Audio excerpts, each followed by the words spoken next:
Greetings, pet lovers. Bridget here with First Street Pets.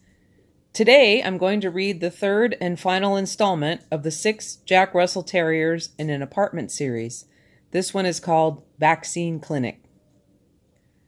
Here are leashes for the dogs. Please take them all for a walk. I read the note in disbelief, glancing down at the 6 Jack Russell Terriers dancing around my legs, wondering how in hell I would walk all of them at once. I then looked at the leashes he had purchased, the knockoff brand retractable leashes, not the good ones, but the kind sold at the dollar store, the kind that Jill had broken so easily in front of the produce shop. No way, I thought, picking up one of the leashes and noticing that the metal clip could be bent by my fingers. Then another thought came into my head. Had these puppies been vaccinated? Not likely. I walked Jack and Jill, cleaned up the mess in the apartment, and left a note saying that the pups needed to be vaccinated before going out in public.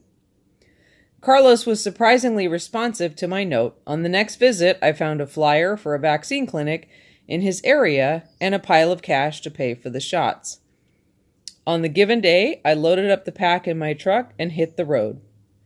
The puppies were now too big to fit in the little crate, as they had when they were tiny, but they were too small to ride in the back of the truck, so I caused quite a stir going down the road with the lot of them in the cab.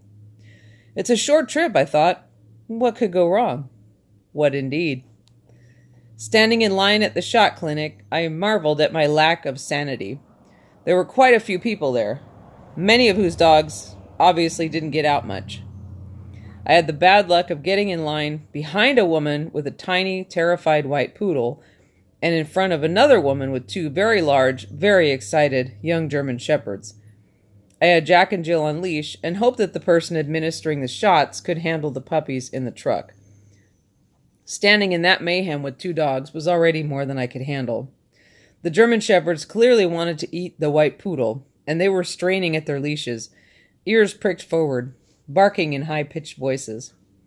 Jack and Jill, feeling quite threatened by this display, went into crazy Jack Russell mode, which anyone who has seen the movie The Mask will understand, and it was all I could do to restrain them. The line moved painfully slowly, and soon all eyes were on me. A grouchy-looking woman with a golden retriever, who stood quietly as if nothing were happening, said, "Your dogs are vicious. They should be euthanized." "Thanks, lady. Just what I needed to hear today." After what seemed like hours, I reached the front of the line. Jack and Jill were given vaccines, and the vet tech reluctantly came out to my truck to minister to the other 4 beasties. "Have they ever seen a vet?" she asked me. "No," I replied. "Then they'll need a dewormer as well," she said, squirting a yellow liquid into each of their mouths. Vaccine paperwork in hand, nerves frazzled, I got into the truck and drove away. I noticed that the golden retriever woman was giving me the stink eye as I exited the parking lot. Thank God that's over, I thought. But it wasn't quite over. I don't know if it was the dewormer or car sickness, but after a few blocks, the puppies started to retch. Negotiating busy traffic, there was nothing I could do as my seat was covered with steaming yellow puppy puke.